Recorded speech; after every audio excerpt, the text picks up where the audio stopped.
Hello friends, welcome to రుచి వంటిల్లు. ఈరోజు మన ఒంటికి చలువ చేసే పెసరపప్పు చారు చాలా టేస్టీగా, చాలా సింపుల్గా ఎలా తయారు చేసుకోవాలో చూద్దాము. ఈ పెసరపప్పు చారుని మనం వేడివేడి అన్నంలో నెయ్యి వేసుకొని తింటే చాలా బాగుంటుంది. చాలా ఈజీగా చేసేసుకోవచ్చు. సో లేట్ చేయకుండా వీడియోలోకి వెళ్ళిపోదాం.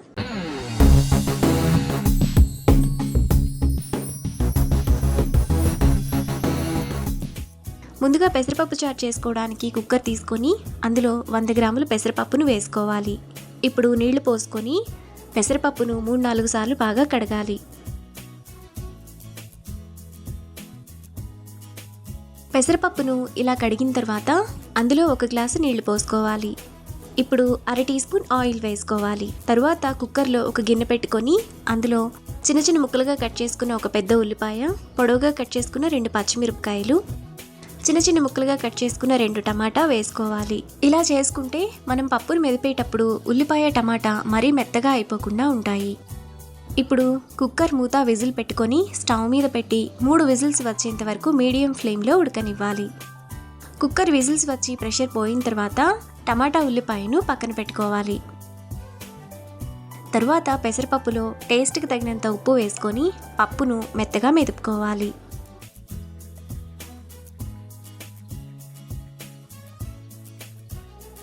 పెసరపప్పును ఇలా మెదుపుకున్న తర్వాత అందులో 2 గ్లాసుల నీళ్లు పోసుకోవాలి.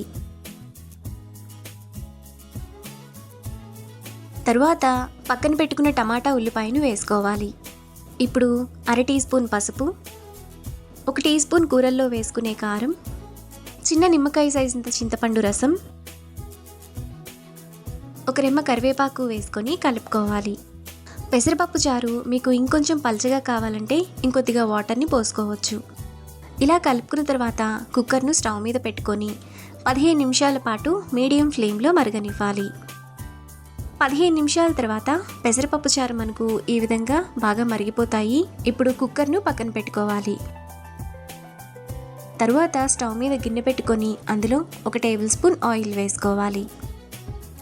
ఆయిల్ వేడైన తర్వాత 1/2 టీ స్పూన్ ఆవాలు, 1/2 టీ స్పూన్ జీలకర్ర, 1/2 టీ స్పూన్ ఇంగువ వేసుకొని ఫ్రై చేసుకోవాలి.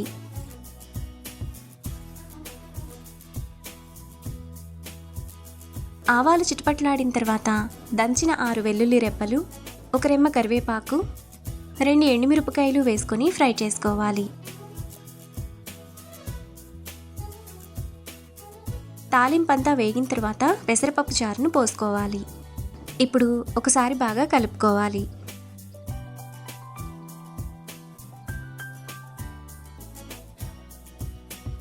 ఇలా కలుపుకున్న తర్వాత సన్నగా తరిగిన 1/4 కట్ట కొత్తిమీర తరుగు వేసుకొని కలుపుకోవాలి. పెసరపప్పు చారును మరో నిమిషం పాటు మీడియం ఫ్లేమ్లో మరగనివ్వాలి.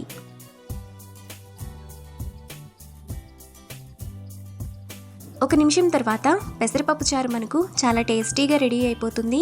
ఇప్పుడు ఈ పెసరపప్పు చారును వేడివేడి అన్నంలో నెయ్యి వేసుకొని సర్వ్ చేసుకుంటే ఎంతో టేస్టీగా, సింపుల్గా చేసుకునే పెసరపప్పు చారు రెడీ. ఈ రెసిపీని మీరు కూడా ట్రై చేసి మీకు టేస్ట్ ఎలా కుదిరిందో నాకు కామెంట్స్లో షేర్ చేయండి. ఈ వీడియో కనుక మీకు నచ్చినట్లయితే లైక్ చేసి, షేర్ చేసి, సబ్స్క్రైబ్ చేయండి.